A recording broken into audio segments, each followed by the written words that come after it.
Hey yo, I know you heard of Spotify, right? It's free to download, and your girl's on there. That's right. So download, search the Conversation Piece Podcast with Aquila, and hit follow. It's that simple.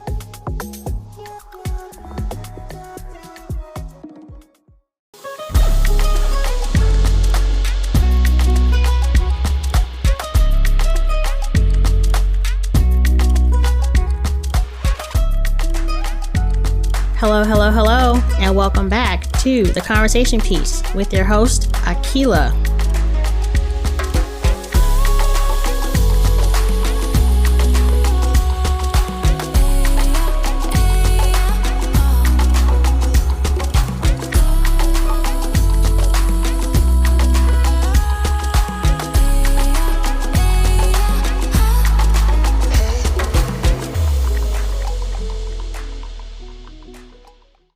I remember in high school, in my world history honors class, we had to choose a historical topic of our choosing and write a paper proving our thesis.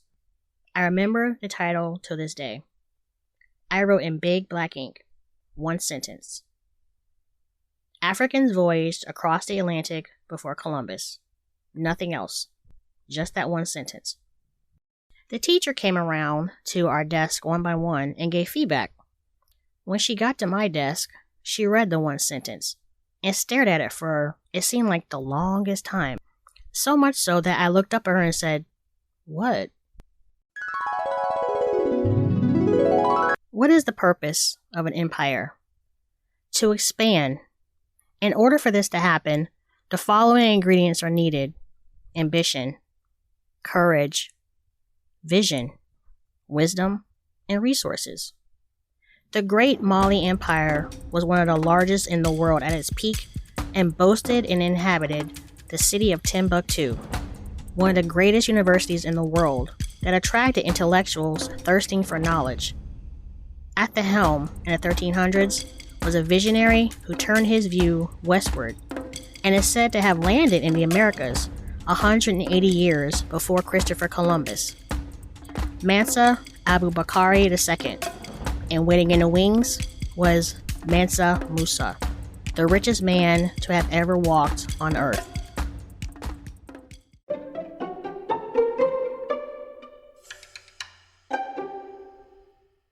The university in Timbuktu contributed to enlightenment of Islamic and academic study, and Muslim geographers concluded that the Earth was in fact not flat, and that the Atlantic Ocean was not the edge of the world, and you would not fall off and get swallowed up by some sea creature.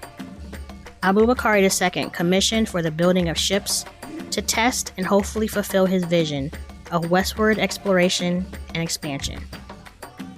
Al-Umari transcribed a story that was told to him by Mansa Musa in 1324. The monarch who preceded me would not believe that it was impossible to discover the limits of the neighboring sea. He wished to know. He persisted in his plan. He caused the equipping of 200 ships and filled them with men, and each number that was filled with gold, water, and food for 2 years. He said to his commanders, "Do not return until you have reached the end of the ocean, or when you have exhausted your food and water." Legend has it that only one ship returned. The captain relayed how the others got lost in the currents and disappeared. Undeterred, Abubakar II then commissioned the building of 2,000 ships. This time, he would voyage himself. He passed the throne to Musa, stating that if he did not return, the throne would be his. Abubakar II set sail out of the Senegal River out to the Atlantic, never to see his kingdom again. Evidence suggests that he landed on the coast of Brazil, in a town today called Recife, in the northern region. The original historians in Africa, known as the griots, are the best source of information regarding Abubakar II, but because of his abandonment of his kingdom and country, they have remained silent. They refused for the longest to praise him, but that sentiment has started to shift. As interest in geopolitical power on the continent and the need for solidarity in the interest of protecting the natural resources is growing. Malayan scholar Gasao Diawara believes there is a lesson to be learned from Abubakari II. Quote, "Look what's going on in all the remnants of the empire in Ivory Coast, Sierra Leone, Liberia, Guinea. Politicians are bathing their countries in blood, setting them on fire just so they can cling to power. They should take an example from Abubakari II. He was a far more powerful man than any of them, and he was willing to give it all up in the name of science and discovery. That should be a lesson for everyone in Africa today." End quote. Musa now added the title of MANSA to his name and assumed the throne. The Mali Empire expanded from the Atlantic Ocean inland to Timbuktu and covered parts of the Sahara Desert. The Mali Empire rivaled in size to the Roman Empire. Mansa Musa was known for his generosity.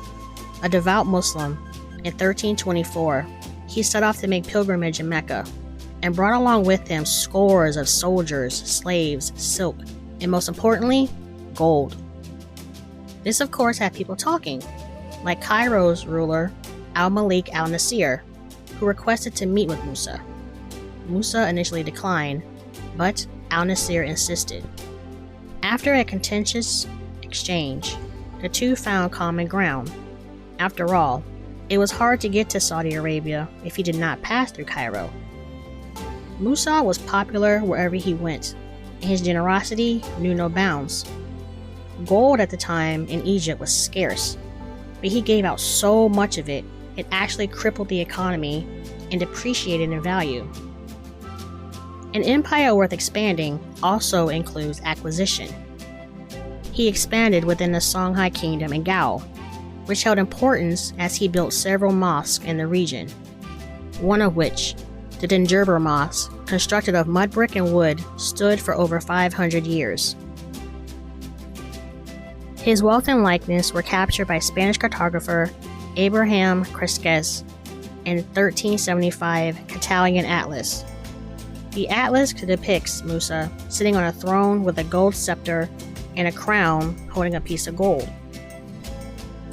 When one is blessed with resources, a test of character develops.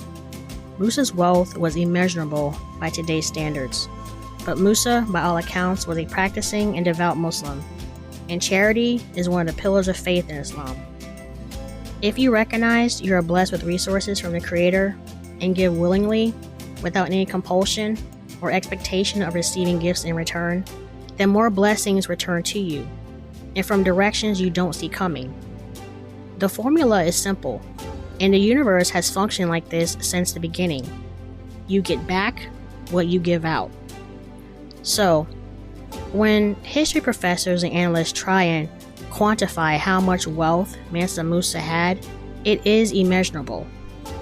Rudolf Ware, a history professor, stated in Times that, quote, "Imagine as much gold as you think a human being could possess and double it. That's what all the accounts are trying to communicate. This is the richest guy anyone has ever seen."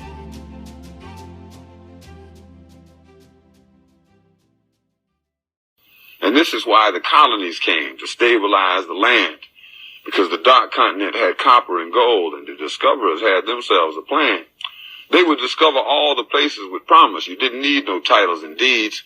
Then they would appoint people to make everything legal, to sanction the trickery and greed.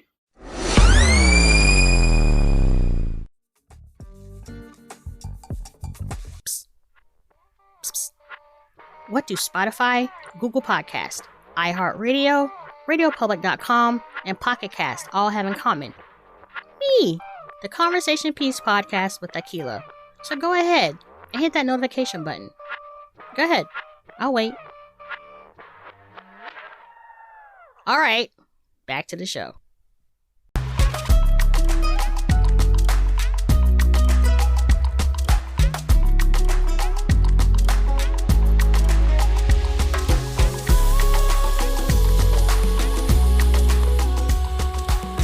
Thank you again for tuning in to another episode of the Conversation Piece Podcast.